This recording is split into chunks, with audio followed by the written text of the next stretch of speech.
Hey there, everyone. As you know, I'm Haley. I'm the TA for this class, and I just wanted to take some time to help you guys out in using an iPhone calculator, if you happen to use that, or if you use your calculator on your MacBook, which is what I have.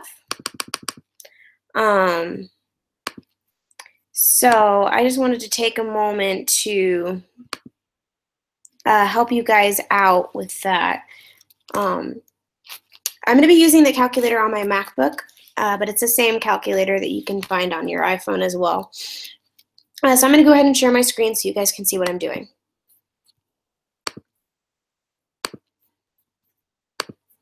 First, I'm just going to open up that probability applet because we are going to need it. Okay, so I was helping someone out with this question on the Lesson 16 homework quiz, and I think it's a perfect example on what I want to do here.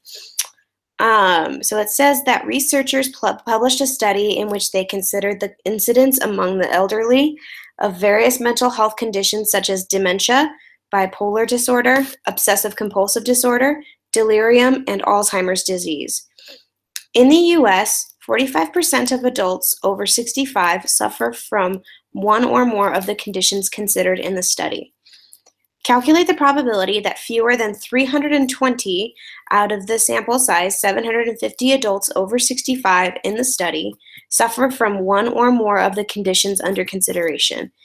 And it says to give your answer accurate to 3 decimal places in decimal form.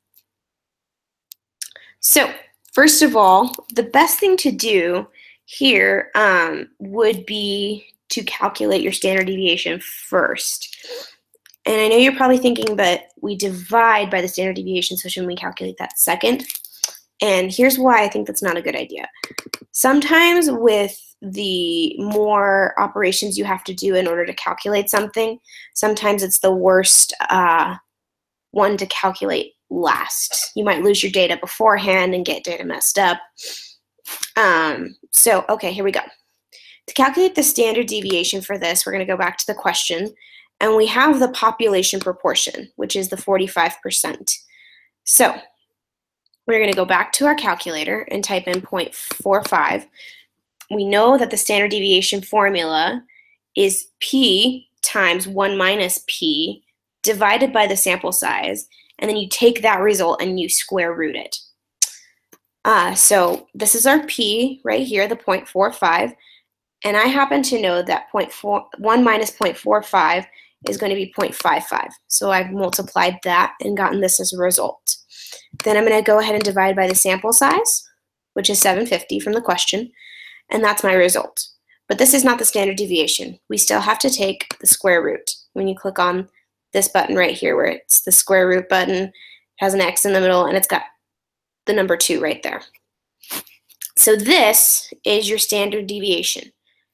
A lot of you, I've noticed, have been rounding to the 3rd decimal place because that's what we normally do in this class. I highly, highly discourage this. You can do it and get an answer that's kind of close, but if you include this entire number when you calculate your z-score in order to put it into your applet, you're going to get a much closer result because you have all of these digits figured out. Now what we're going to do with this number is we're going to hit the 1 over x button. And that just basically means 1 divided by this value, which is what we want later on. We'll see that in just a moment. So I'm going to click on this button right here. And we see we get a value that's 55 point something. Now we're going to hit our times button and our parenthesis button. This parenthesis button will solve what we want to put on top of our fraction here.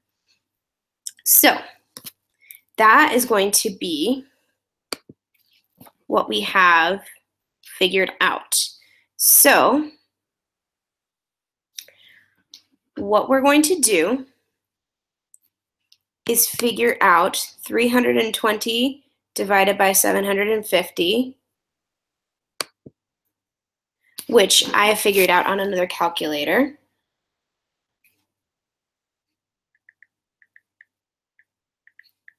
comes out to be 0.42. Let's see, let me turn it sideways.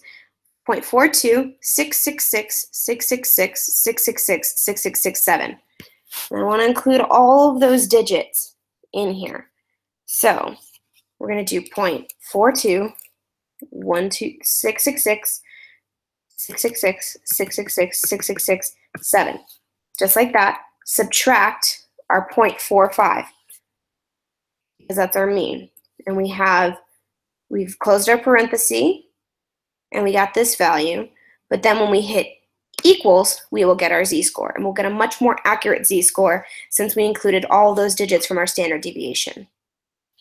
So now we're going to come back up here to our probability applet, and they want to know the probability that fewer than 320. So we're going to shade to the left, and we're going to put in our z-score, which was negative 1.2844577. I usually like to enter in about to this point, even though it'll round to the third decimal point automatically, just to make sure that I don't make any mistakes. So it was negative 1.2844. What was it? 44577. See how it edited that right here? 844,577. Perfect. And now it's already, it rounded it for us. And we see we get the p-value right here as 0.0996. Now they want us to round it to the third digit, which is going to be right there where that cursor is. And we see that the number to the right of it is a 6, which is going to round the next digit up to a 0 and carry over the 1, which will round it up to a 0, which will carry this number up to a 1.